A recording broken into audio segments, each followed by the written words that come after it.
Nuclear energy is something which is gaining a lot of importance in today's date, and it is a very important source in energy generation even in India. In India, nuclear energy is the fifth largest source of electricity generation. So you can see it's of a lot of importance in the Indian situation in terms of power supply. But did you know that there are only 22 companies in India which are producing nuclear energy, and these companies also are the ones which are owned by the government. All are government controlled. These are the 22 operational plants in India. If you can see the details, we find that there is nuclear energy power plants in Maharashtra, in Rajasthan, in Gujarat, in Uttar Pradesh, in Karnataka, and also we find it in Tamil Nadu. So these are the various areas in India where you will find the nuclear power plants. Now, you can see this chart which shows that basically there is a lot of nuclear energy generation since a number of years. And in 2005, you can see that the production, this data which is given here is from 2005 to 2023. So in 2005, the nuclear energy generation was 17.6. And before the Modi government took charge, this doubled to nearly 33.1 TWH. So basically, nuclear power generation plants were operational since a very long time, and now the government is also. And if you see the data for 2023, this nuclear power generation has risen by 1/3. So it's not doubled now, but at least it has risen by 1/3. So a little bit of rise can be seen even in the terms of this government. So if you see the global comparison now, there are 440 nuclear reactors all across the globe, and these produce nearly 10% of the electricity generation. China is planning to, China, which is basically a threat for the Indian situation. We find that they are enlarging their nuclear power generation capacity to nearly 70 gigawatts. So this is estimated to be done by 2035. Now, amidst this global situation, India too plans to increase its nuclear power generation capacity, and it wants to increase it to at least 40 gigawatts by 2035 from 8 gigawatts, which it is doing currently. So India has a dream of achieving nearly 100 gigawatts of production by 2047. Also, small modular reactors, which is an important source for nuclear power, are being planned. SMRs are being planned to be installed in different areas, and for this, the government is planning to allot a budget of up to 20,000 crore rupees. This is a massive dream, and to achieve this, will these 22 nuclear plants which are currently operational and which are all operated by the government be sufficient? So the answer absolutely is a no. So for this purpose, the government, to achieve this nuclear power dream, is doing some changes, is making some changes in the overall things. And what changes are happening? It is thinking of privatization. Now, if you're talking of privatization, remember, privatization of public limited companies or companies which are run by the government, which will be converted to private players, have their own advantages and have their own disadvantages. So is this sector like nuclear power or nuclear energy to be opened up to private players? Will it be good for the Indian situation? Will it have its advantages? Will it have disadvantages? This is what we are going to take a look at in this particular video. So also, this is not just the situation. The situation is such that the government also plans to hand over nearly 49% of the stake in the nuclear power plants to the foreign investors. So it is opening it up to foreign direct investment to the extent of 49%, which is a huge amount. Now, for this, the government will require to amend two major laws. One law, which is the Atomic Energy Act, and the second one is the Civil Liability for Nuclear Damage. These two acts need to be amended, and after they are amended, the private players may get interested in the investment in nuclear power in India. Now, you should have all ears here, because these two laws are very critical in terms of even our own safeguard and safety and even our own investments. So let us see what is going to change with these laws being changed. The first important thing is related to the Civil Liability for Nuclear Damage Act. Now, if you see the civil liability for nuclear damage, this is basically in case of the investors. If suppose a global player invests in India for their foreign direct investment in a nuclear plant, and there is some accident, there is some problem, there is a massive damage, then currently, what is the situation? Currently, their liability is unlimited. So they have to pay for all the damages that may happen because of this accident or because of this issue. So this is something which was discouraging the global players from entering into the Indian markets, or even the private players from entering into the nuclear power plants. So this Civil Liability for Nuclear Damage Act will be amended now, and the liability of these people who are going to invest in these plants will become limited.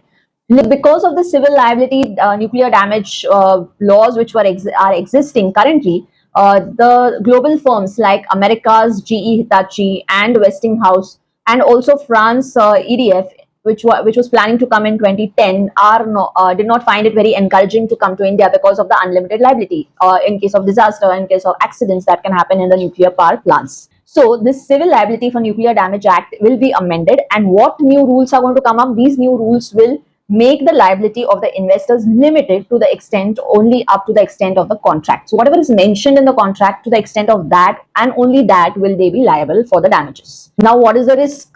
Now, of course, if you see the risk, private players are obviously going to be interested in profit. So the biggest risk for this particular case will be the safety of people, the safety of these plants, and this will be at stake. Now, the burden of any liability. So suppose there is a nuclear accident by any chance, then specific damages will be recovered from the contract from these people. Of course, they will be paying for up to the extent of the contract. But apart from that, beyond that, whatever the damage happens to India, the premises, the people, the liabilities that have to be paid as compensation to people, any damages which happen in terms of infrastructure or anything of that sort, all these damages will be recovered from whom? From people like you and me who are the taxpayers. So we will have an increased taxation again for the recovery of this damage. What is privatization going to do? Privatization is going to end the monopoly games. Currently, there is just a monopoly in this particular area of operation. So currently, there is a monopoly of Nuclear Power Corporation of India Limited in the case of nuclear power generation. So this monopoly will come to an end. So here is the scope for players like Adani, Tatas, and L&T, where they can come into this particular area, this sector. So not just this now, even the foreign players can come into picture because of the opening of FDI. So what is the risk if the foreign direct investment comes to India? The risk, of course, look at the current situation that Donald Trump is taking. So he's taking a stand on n number of different things, and he's saying, okay, these are the tariffs that will be levied. This will be the change that will happen in one day. These things are going to change, and so on. So he is doing all the changes, whatever feels suitable for America. So FDI will be a big blow to the sovereignty and of India, because nuclear power is not something to be messed with, right? Just in case there are any geopolitical tensions, any diplomatic ties are, it's bruised or it's in problem, can affect the production, the distribution, and even the safety of these nuclear power plants. So it is a big risk to India to open this to private players also, and to open this to FDI, foreign direct investment. Government will definitely say that we will take care of all this in the contracts, but everything does not form a part of the contracts, and there could be mistakes in the drafting, there could be mistakes, there could be clauses which are not included in the nuclear power agreements, which can create a havoc in the future. If you remember the meeting of Prime Minister Narendra Modi with JD Vance, the Vice President of the USA, what had happened? There were some discussions that took place, and one of the discussion was related to nuclear power plants. So this meeting had a discussion point which talked about the USA, that the USA is keen on pouring its clean and reliable nuclear technology in India. So it was something connected to the nuclear technology in India. So if the USA plans to invest in India and the foreign direct investment is 49%, remember there needs to be a private player in hand. So in India also there has to be an investment from a private player, and this private player could be Adani.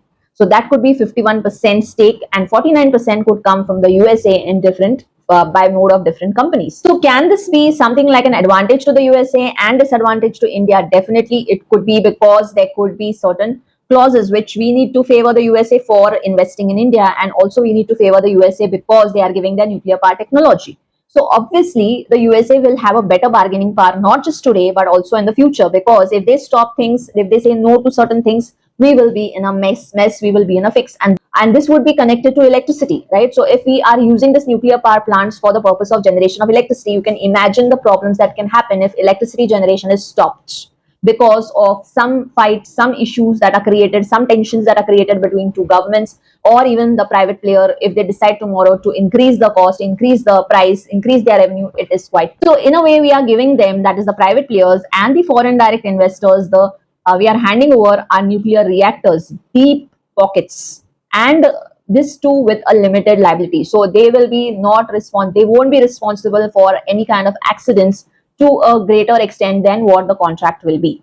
Definitely there was a vision and there was a dream of Dr. Homi Bhabha in about the energy independence that India should be having. And this dream that he had seen 70 years ago may come true because of this privatization and because of this opening of foreign direct investments. But there could be a mess in this dream because it is now currently being put into the hands of private players and also in the hands of the foreign players. So if there is a problem, if there is an issue, this will directly affect the entire population around that particular nuclear power plant. It could be in terms of accidents, in terms of leakages, in terms of any kind of it could be in terms of electricity not being distributed in time because of some issues and problems or fights. So if the contracts that the government is going to sign with these private players, with the foreign direct investors, if these contracts fail, if these contracts do not sufficiently cover correct clauses, it will be a big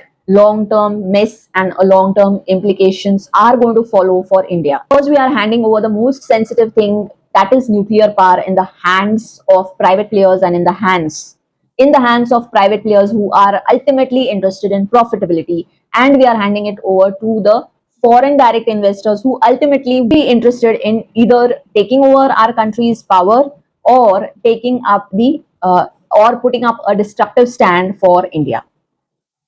So, what are your views or what is your opinion on this privatization and this foreign direct investment that is going to come up in terms of nuclear power plants, which the government is planning to take up ahead? What do you think about this? Do mention it in the comments. So, we are going to discuss and we are going to talk about such interesting things on Commerce Gyan ahead also. And there would be topics connected with commerce, legal matters, the economy that we are having in India, global situations that are going to affect our country and so on. So these type of topics we are going to keep discussing ahead. So just in case you have not subscribed to Commerce Gyan, do subscribe and join this journey of